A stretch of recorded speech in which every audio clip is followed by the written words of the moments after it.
Bogdanović, Petrović i Černob sa 2 pomoćnika stigli su na ratište prvih dana jula 1913.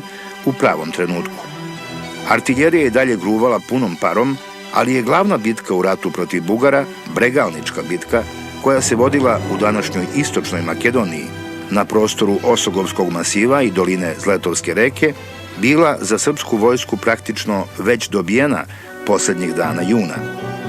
Sada je bilo više vremena za kinematografsko snimanje.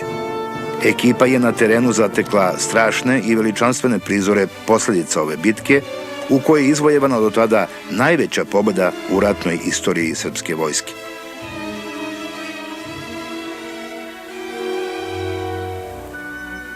Prvo što su Bogdanović i njegova ekipa zatekli u Krivoj Palanci bilo je sahranjivanje poginulih u Bregalničkoj bici.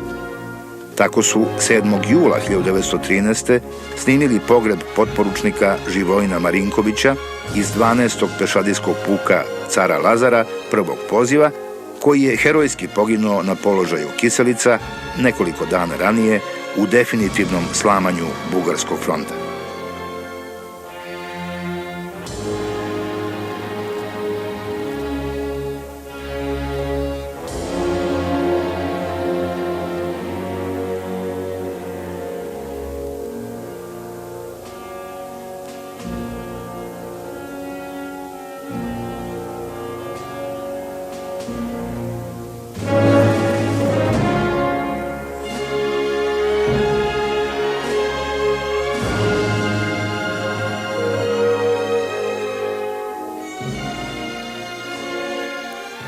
Već 10. jula iste godine ekipa je snimila početak novog nastupanja 12. puka na Žegligovskoj kosi na odstojanju od svega 1200 metara od bugarske prve linije.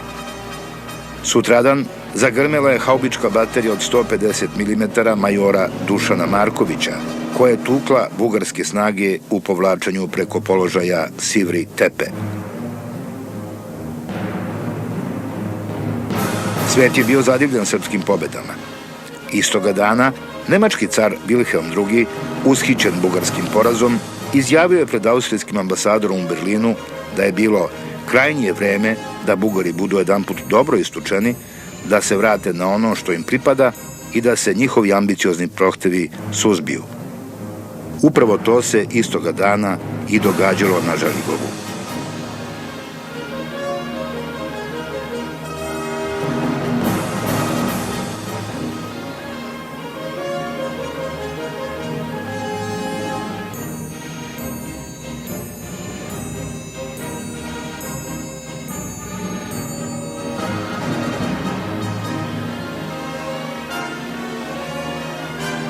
Vesti o Bregalničkoj bici odlazile su u svet i jednom vrstom bežične telegrafije, heliografijom, koja je bila neuporedivo efikasnija od tradicionalnog načina vojne signalizacije, ali je mogla da funkcioniše samo danju pod suncem.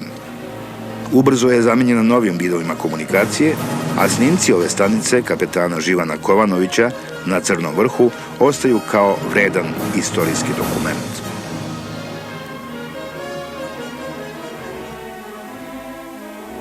Posle proboja Želigovskog odseka, neumorni ratni izveštači snimili su 13. jula 1913. donošenje novih ranjenika 12. puka na previjalište, 2 kilometra u pozadini položaja Kiselica. Dok se tutanj bitke udaljavao prema istoku, poljska bolnica kapetana doktora Ruvidića na Govedarniku, ispod Crnog vrha, prihvatala je ranjenike, ukazivala im prvu pomoć i slala dalje u pozadinu. Neki od njih upućivani su na lečenje i rehabilitaciju u sam glavni grad. Evo sada triumfalnog ulaska voza u Beogradsku železničku stanicu polovinom jula 1913. godine. Ranjenici i sanitetsko osoblje bili su prvi živi informatori o bici koja je već ulazila u legendu.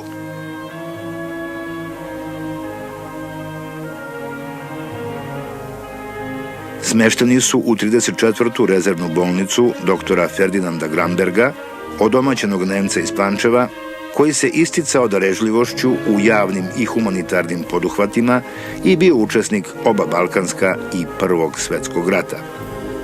Gramberg očigledno nije oklevao da istakne i svoju malenkost. Ovdje ga vidimo kako važno šetka kroz svoju zadužbinsku bolnicu koja se nalazila na Smutekovcu, današnjem Topčiderskom brdu.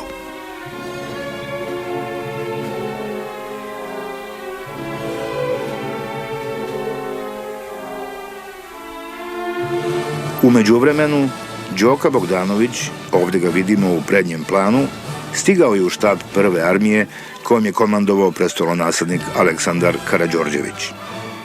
Naslednik srpske krune u ovim trenucima stiče slavu pobednika i osvetnika Kosova. Bugarski front je slomljen. General Kovačev moli za obustavu neprijateljstava, ali srpska vrhovna komanda to odbija. Pevalo se već tada za Kosovo Kumanovo, za Slivnicu Bregalnicu. Na položaju Crni vrh 14. jula 1913. godine snimljen je ceo štab Prve armije kako analizira dnevne operacije.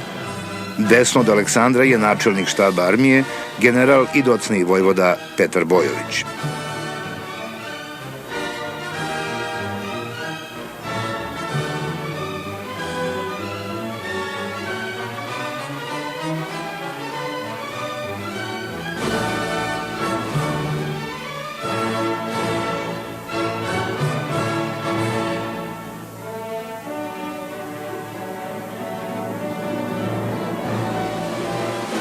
Posle uspešnog ratnog dana, zadovoljni komandant je dao ručak za štab Prve armije i svoje filmske goste. Poklonik španskog dvorskog protokola, Aleksandar je i u ratnim uslovima zahtevao formalan, makar i rukom napisan jelovnik za svaki obed. Zahvaljujući ovom jelovniku, koga je sačuvao Đoka Bogdanović, znamo i šta se tog dana jelo na Crnom vrhu. Supa s fidom, goveđina u sosu od peršuna, krompir sa jagnječinom, teleća šnicla i makaroni sa parmezanom. Poseta filmske ekipe Aleksandrovom štabu bila je time i završena. General Bojović, kako ih je primio, tako ih dalje šalje na revers.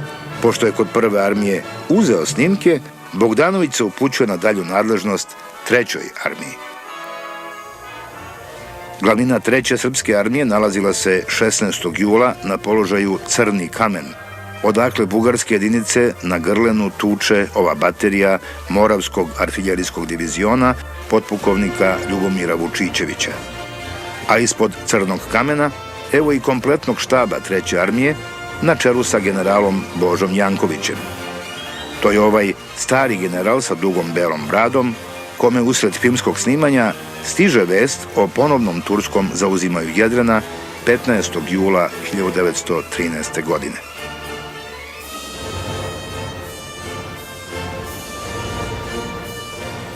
Štab Treće armije premešta se bliže frontu u selo Sokolarce, gde je i snimljen istoga dana.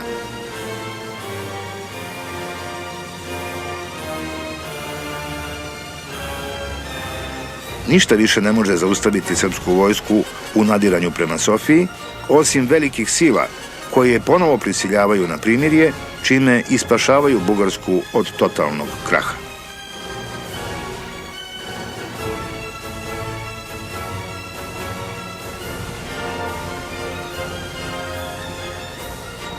Poslednje što su snimili naši filmski reporteri pre potpisivanja primirja u Nišu i mirovnog ugovora u Bukureštu bio je rad Srpske konjičke divizije u Preševu 24. jula iste godine. Konjička divizija, kojom je komandovao kraljev brat, knez Arsen Karađorđević, sjajno je izvršila zadatak povezivanja Prve i Treće srpske armije i gonjenja razbijenog neprijatelja u dubinu teritorije.